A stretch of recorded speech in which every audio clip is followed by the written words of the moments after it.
गिरौद वाले बाबा भंडारे वाले गा तिलासी वाले बाबा चटुआ धाम वाले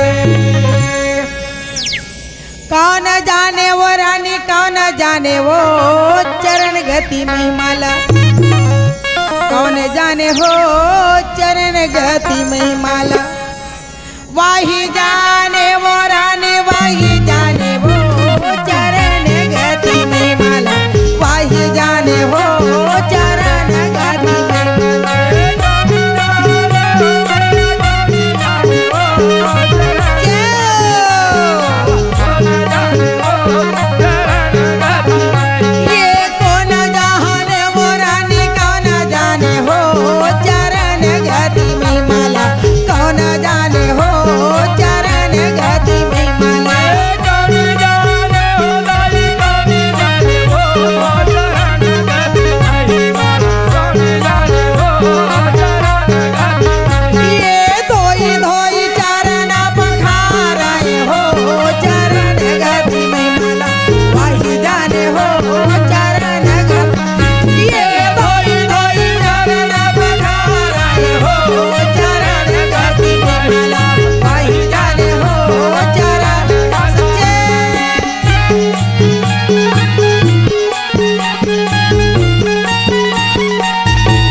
महिमा अमरावती दाई जाने हैं चरणों के महिमा अमरावती दाई जाने हैं दाई अमरावती के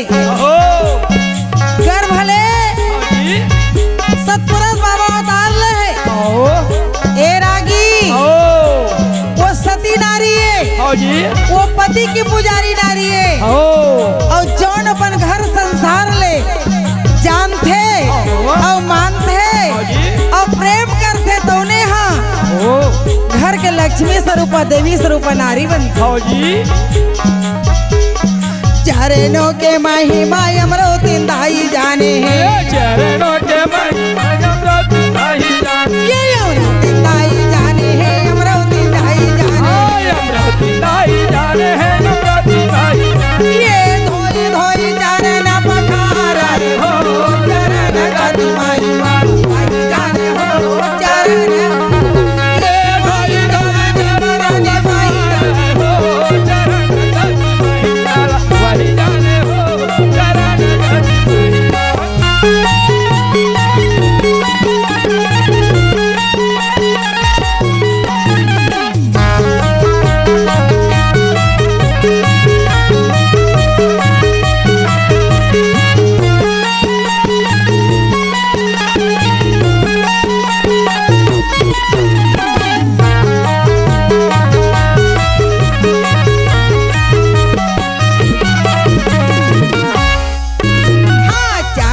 के महिमाला सब राधाई जाने हैं चरणों के महिमाला सब राधा जाने हाँ चरणों के महिमाला सब राधाई जाने हैं चरणों के महिमाला सब राधा जाने ये सब राधाई जाने हैं वो सब राधाई जाने हैं सब राधाई जाने ये धोई धोई चरण पखारा वो चरण गति माई जाने हो चरण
न गैया के गोबर मंगाई के पीला न गैया के गोबर मंगाया ऊट धारी अंगनाला सुंदर लिपाई के कुत्ते घर अंगनाला सुंदर लिपाई ए दे सुंदर लिपाई के सुंदर लिपाई ये मोतिया न जाऊ का पुराला ओ सतगुरु को ये यावया मीनारती उतारा ओ सतगुरु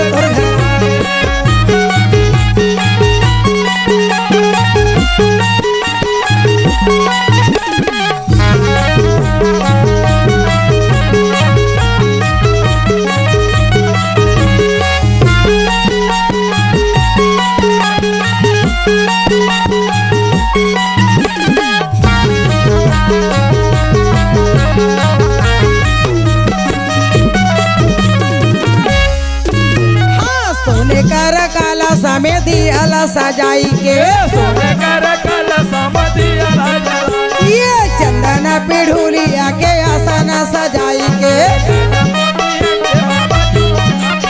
ये आसन सजा के मैया आसन सजाई के ये सेत गदिया में बैठा वो सतगुरु दुर्घराई यावया मीनारती उतारा ये यावया मीनारती उतारा हो सतगुरु दुर्घराई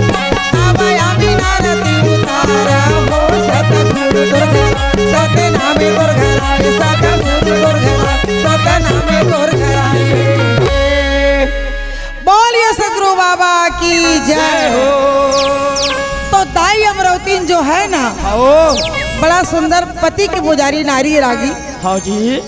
संत मन के सेवा करैया नारी है बड़ा सुंदर भाव भजन के साथ में भैया आए हुए सतगुरु की आरती उतारे है और आए हुए संतों की आरती उतार के दाई हाँ जी बड़ा हंसी खुशी के साथ में फिर विदाई करे 7 दिन के एक सप्ताह 15 दिन के एक पखवाड़ा हाँ जी और 30 दिन के महीना होते तो दाई अमरवती ना बहुत सुंदर अपन बालक ले पालूना झुलावे गोदी में झुलावे और बड़ा प्यार से अमरवती दाई अपन बालक ले रखे हाँ जी तोरे चरण कमल के बाबा पैया लगना तोरे चरण कमल के गुरुजी तोरे चरण कमल के बाबा पैया लगना तोरे चरण कमल के गुरुजी भैया पैया लाग पैया लाग पैया लगना हो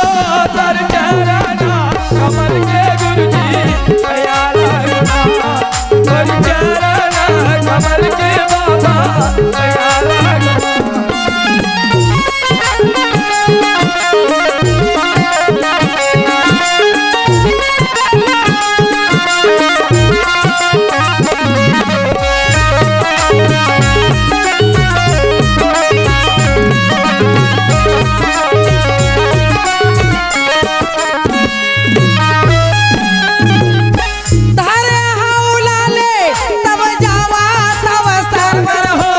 कमल के बाबा भैया लगना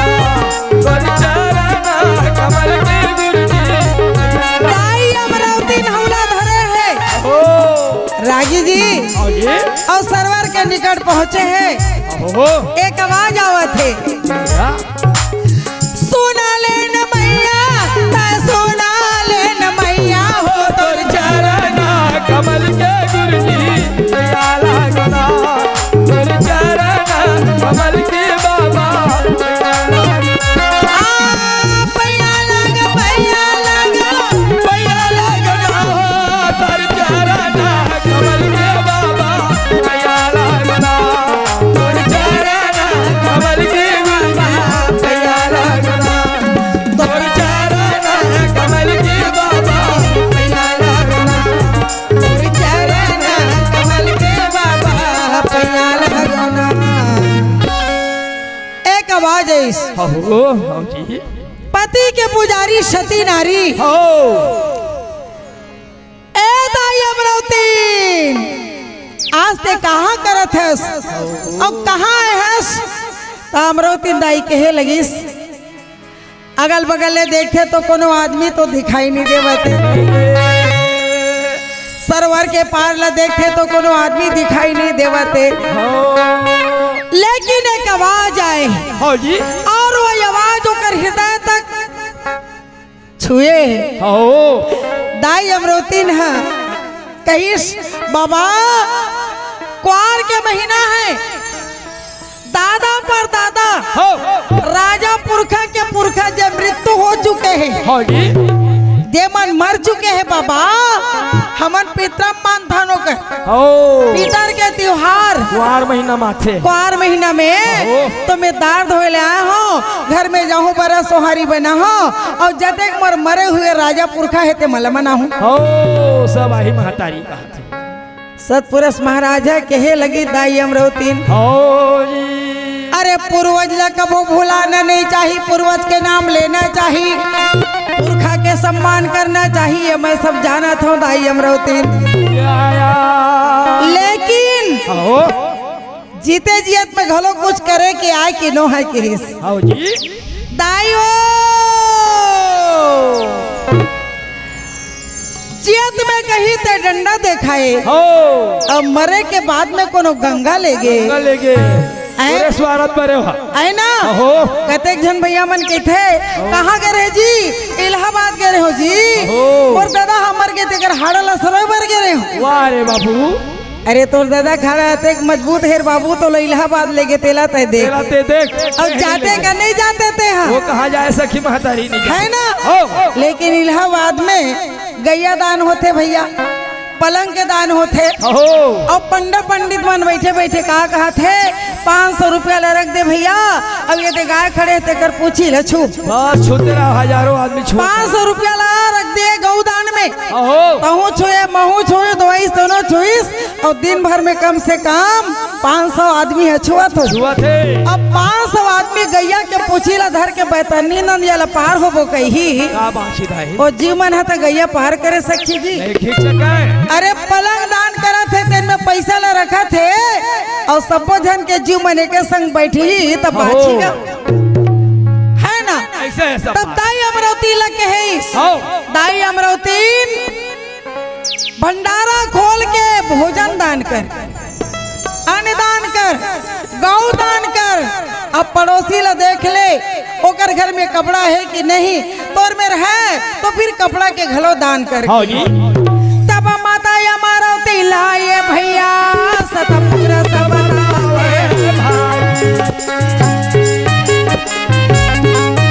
ताई मुक्ति के रास्ता ले वो सब कोई ला बतावे। दाई अमरावती सबले बता दे, अब बहु मन ला सिखो दे, दाई दादा के सेवाना बहुत सुंदर मनावे। जब हमारा अमरावती वाले भैया सतपुर सब बतावे भाई, जब वही का समय भैया सतपुर सब बतावे भाई, जब वही का समय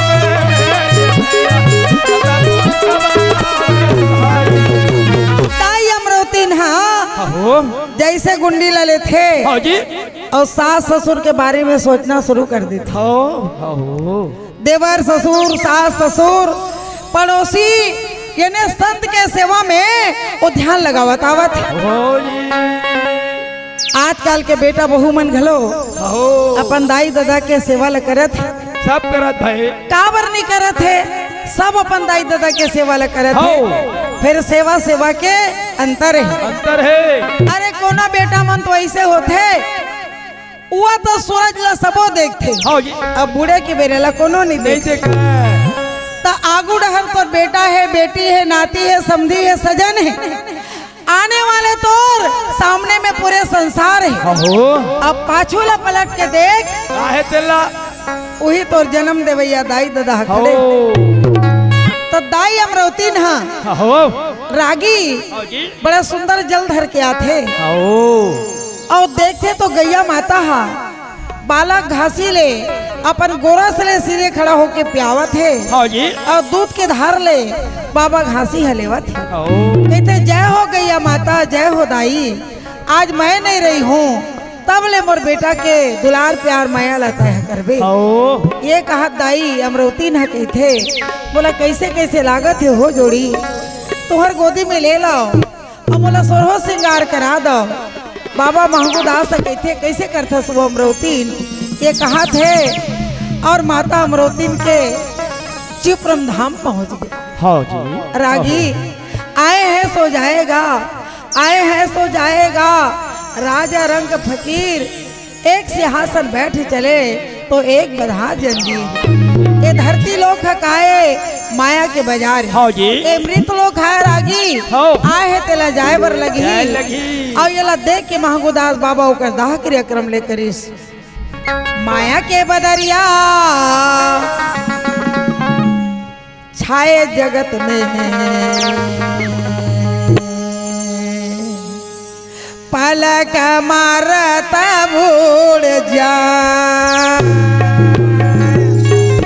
माया के बदरिया छाए जगत में, पलक मारता भूल जाए। अहो माया के बदरिया छाए जगत में, पलक मारता भूल जाए। अहो माया के बदरिया छाए जगत में, पलक मारता भूल जाए।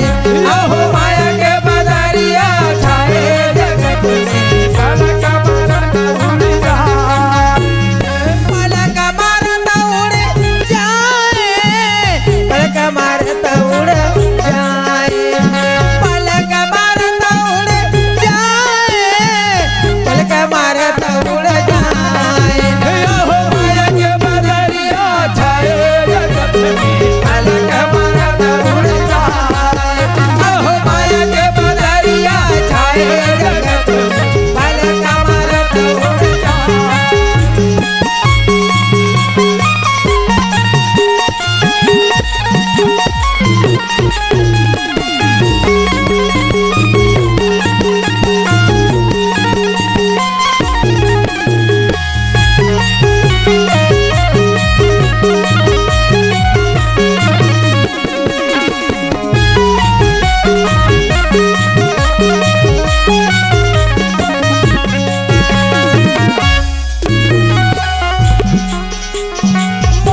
तो भैया हाँ जी इस प्रकार बाबा घासीदास ले हो बालकपन में छोड़ के दाई अमरोती ने तो परमधाम चले गए। हाँ जी और बाबा घासीदास के हो बाल लीला शुरू हो गए। और बाल लीला शुरू हो गए तो कहते ना एक दिन छोटे हैं तो काल बड़े हो। हाँ जी अब बड़े हो ही तो फिर आओ बड़े हो के बुढ़वा हो। हो लेकिन ये गिरौदपुरी के चंदन माटी में गुरु घासीदास बाबा और दाई सफराला बिहाव करके लेस्ता हो बड़े बड़े सूरवीर दानी ज्ञानी महाप्रतापी हाँ जी जैसन जैसन बेटी बेटा है जन्म हो इसके हो है ना। जेकर पहली बेटी के नाम है दाई सुभद्रा हो होगा और दूसरा बेटा के नाम है बाबा अमरदास,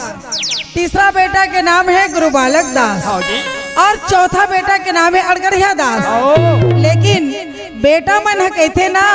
नाम रोशन करते हाँ जी डीह में दिया बार थे। एक बेटा होना जरूरी लेकिन आज बेटी होना बहुत जरूरी है। गुरु घासीदास बाबा के कुल में ऐसे ऐसे बेटी ऐसे ऐसे बहू ऐसे जैसे दाई मिनी माता है हाँ जी और मिनी माता के समान आज कत्का कर घर में एक सोहद्रा दाई घलो बेटी जन्म धर के आई। तो भाई ये सोहद्रा दाई है कैसे रही से और कैसे बेटी बनी और आज होकर पूरा विश्व में नाम है, पूरे छत्तीसगढ़ नहीं पूरा विश्व में नाम है। वो कैसे बेटी है जेकर मोरी अंतिम भजन में एक ठन दाई सुभद्रा के बारे में हमन गाना सुन। ए सुभद्रा दाई ओ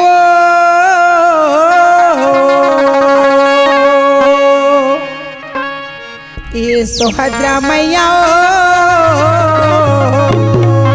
हमला दे दे माया दुलार ए सुभद्रा दाई ओ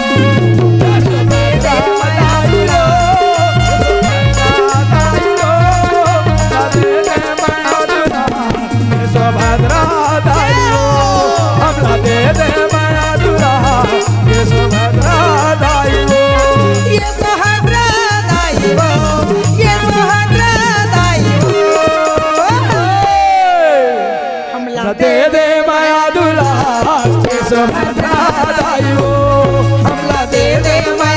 हमला दे दे माया दुलार सुभद्रा दाई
सुभद्रा दाई हो हमला दे दे माया दुलार सुभद्रा दाई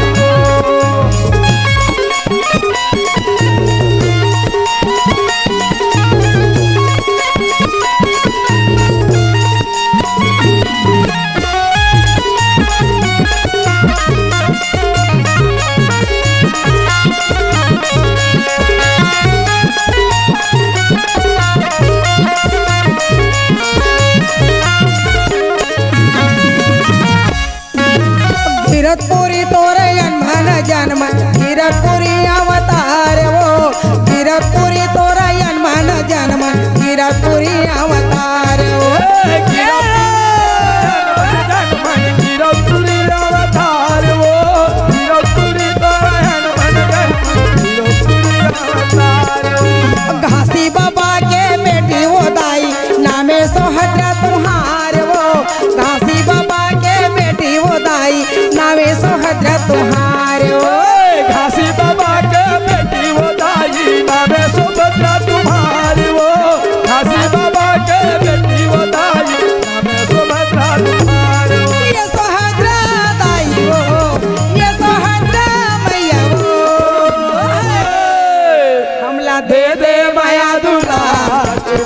सुभद्रा दाई वो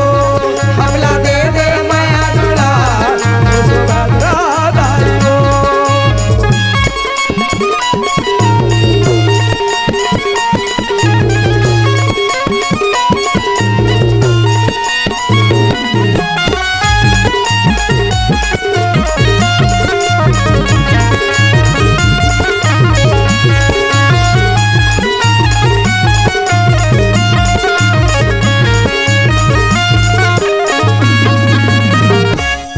गिरतपुरी में जन्म लिए कुटेला हवे ससुरार वो